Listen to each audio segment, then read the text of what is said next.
यूं ही नहीं मैं बन जाता हूं। कुदरत के कोने कोने से खूबियां खोज लाता हूं।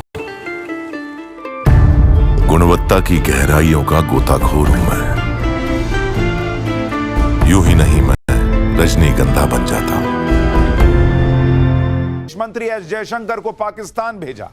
पाकिस्तान की जमीन पर पाकिस्तान के मंच से एस जयशंकर ने चीन और पाकिस्तान दोनों की क्लास लगा दी।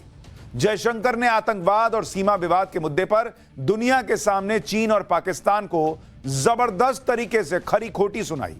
दूसरी तरफ भारत ने कूटनीति के मोर्चे पर अपने नए नवेले दुश्मन कनाडा को भी करारा जवाब दिया। अब शायद कनाडा को भारत से ऐसे टफ स्टैंड की उम्मीद थी नहीं थी, ये तो वही जाने। लेकिन अब कनाडा अपने पुराने दोस्तों का दरवाजा खटखटा रहा है कि यार भाई ये भारत सुन नहीं रहा है, यार भैया प्रेशर में नहीं आ रहा है, तुम लोग कुछ मदद करो।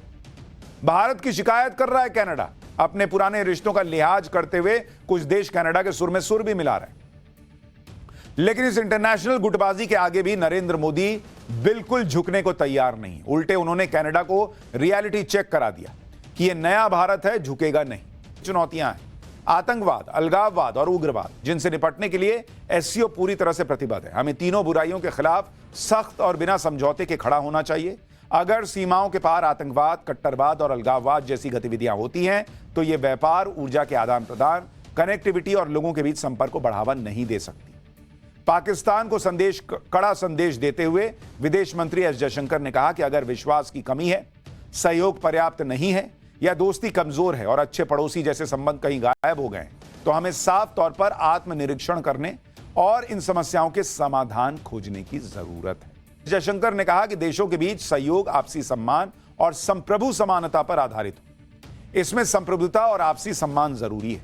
यह सच्ची साझेदारी पर आधारित होना चाहिए, न किसी एक तरफा एजेंडे पर। अगर हम वैश्विक प्रथाओं, खासकर व्यापार और परिवहन के मामलों को अपने हिसाब से चुनते हैं तो यह आगे नहीं बढ़ सकता। द एक्सप्रेस ट्रिब्यून ने कहा कि एक दशक की चुप्पी के बाद भारत और पाकिस्तान के बीच 20 सेकंड की मुलाकात हुई। पाकिस्तान के न्यूज नेटवर्क जियो टीवी ने कहा कि जयशंकर मंगलवार को पाकिस्तान आए थे। उनका स्वागत एक निम्न स्तरीय प्रतिनिधिमंडल ने किया, जबकि बाकी नेताओं का स्वागत वरिष्ठ मंत्रियों ने किया। जिस दौरान दोनों नेता मिले उस दौरान दोनों के चेहरे पर गंभीर भाव था। पाकिस्तान के एक और अखबार पाकिस्तान टुडे ने इस मुलाकात को आइस मेल्टिंग यानी रिश्तों पर जमी बर्फ का पिघलना करार दिया।